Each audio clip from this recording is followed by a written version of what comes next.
Hello friends, good morning. সবাই কেমন আছো? আশা করি সবাই ভালো আছো। তো আমরা দেখো সকাল সকাল এখন গাড়িতে বসে গিয়েছি, বেরিয়ে পড়েছি। ঠিক আছে, আমরা যাচ্ছি এখন আগ্রা। ঠিক আছে, তো ওখানে গিয়ে আবার তোমাদের সাথে কথা বলবো বা ভিডিও বানাবো, যেটাই হোক, বা লাইভে যদি আসতে পারি খুবই ভালো। তো এখন ঘড়িতে বাজছে 9টা। তো আমরা বেরিয়ে পড়েছি, এখানে একটু কাজ আছে, জাস্ট বেরিয়ে যাব। আর এখন আমরা বেরোচ্ছি দেখো লখনৌ থেকে। তো লখনৌ হচ্ছে আমার সেকেন্ড হোম। তো আমি যখনই সময় পাই চলে আসি। সবাই জানো যে এরকম আমার বাড়ি হচ্ছে কলকাতা।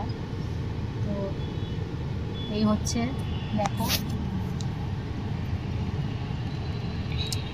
এখানে বসে আমি এখন ভাবলাম একটু তোমাদের সাথে একটা ভিডিও বানিয়ে নিই। আর এই দেখো সামনে ক্রসিং, পুরো জ্যাম লেগে আছে, দেখতে পাচ্ছ নিশ্চয়ই। ওই জন্যই আরও দাঁড়িয়েছি। আর দেখো আমাদের কলকাতায় কত বৃষ্টি হয়, কিন্তু এখানে দেখো ওয়েদার, বুঝতে পারছো তোমরা কীরকম রোদ।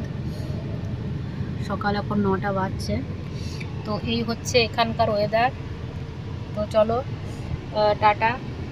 আমাদের বেশি দিনের প্রোগ্রাম নয়, মোটামুটি আমরা ওখানে 3 দিন থাকবো। আগ্রা যাব, প্রথমে আগ্রা যাওয়ার পরে ওখান থেকে আবার আমরা যাব মথুরা, মানে বৃন্দাবন, বাকে বিহারি যেটা বলে, তার দর্শন করতে যাচ্ছি। তো সবাই ভালো থেকো, ততক্ষণের জন্য সবাইকে টাটা।